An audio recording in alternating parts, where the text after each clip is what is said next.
Welcome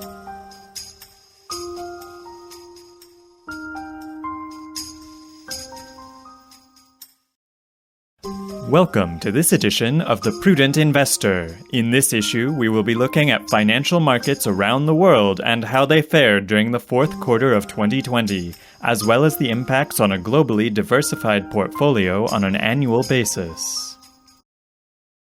On this slide, we have the big board, which provides us with a quick summary of how financial markets did during the quarter.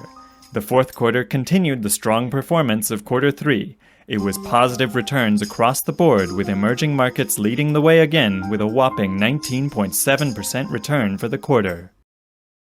This slide gives us a similar overview of how financial markets did over longer 1, 5, and 10-year periods.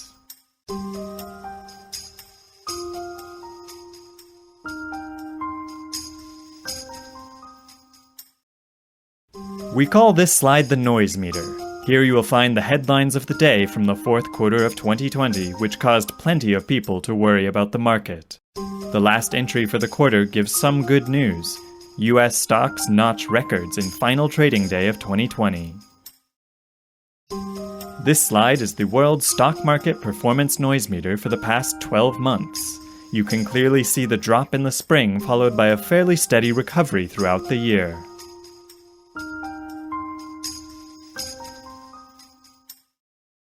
Here is a closer look at world asset classes.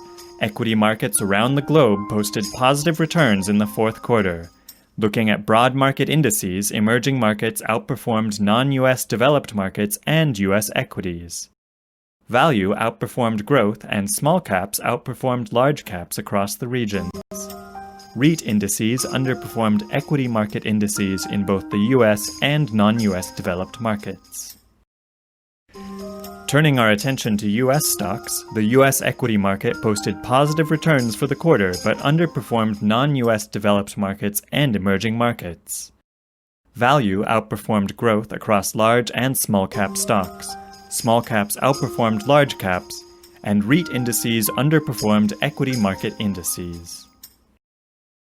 On this slide, we take a closer look at foreign developed markets. Overall, developed markets outside the U.S. posted positive returns for the quarter, outperforming U.S. equities but underperforming emerging markets. Value outperformed growth, and small caps outperformed large caps. Meanwhile, emerging markets posted positive returns for the quarter, outperforming the U.S. and developed foreign equity markets. Value outperformed growth, and small caps outperformed large caps.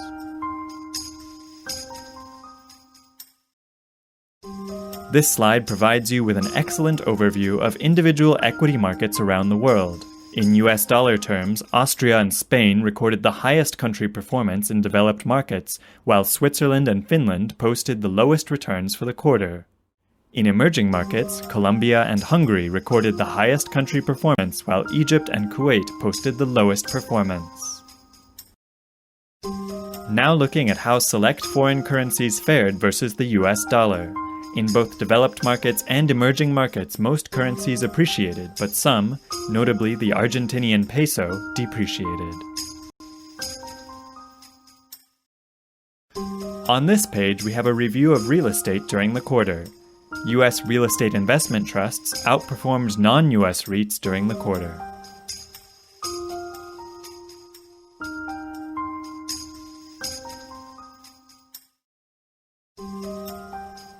The Bloomberg Commodity Index total return was up 10.2% for the fourth quarter, with soybean oil leading the way, up 28% for the quarter.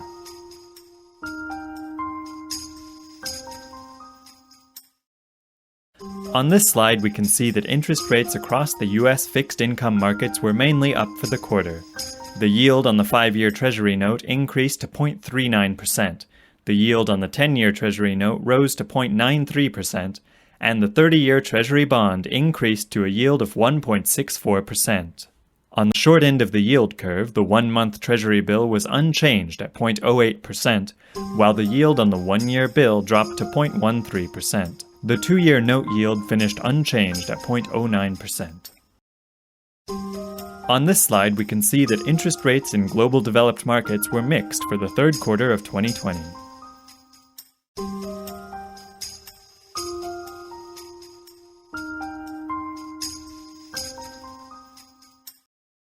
Here are the hypothetical results of various portfolio allocation mixtures over longer periods of time. For the fourth quarter, it was stocks that led the way. For the quarter, a portfolio with 100% in stocks was up nearly 15%, while a portfolio with 100% in treasury bills increased just 0.02%. On this slide, we have an article by Dimensional Fund Advisors, Market Review 2020, looking back on an unprecedented year.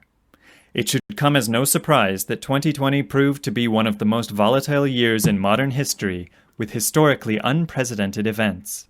However, 2020 also showed how resilient people, institutions, and the financial markets can be. Even though 2020 is behind us, much uncertainty about the pandemic and its broad implications still remain. As with all of the other times of uncertainty and market volatility, the events of 2020 provide investors with many lessons, affirming that following a disciplined and broadly diversified investment approach is a reliable way to pursue long-term investment goals. We hope you have enjoyed this edition of The Prudent Investor.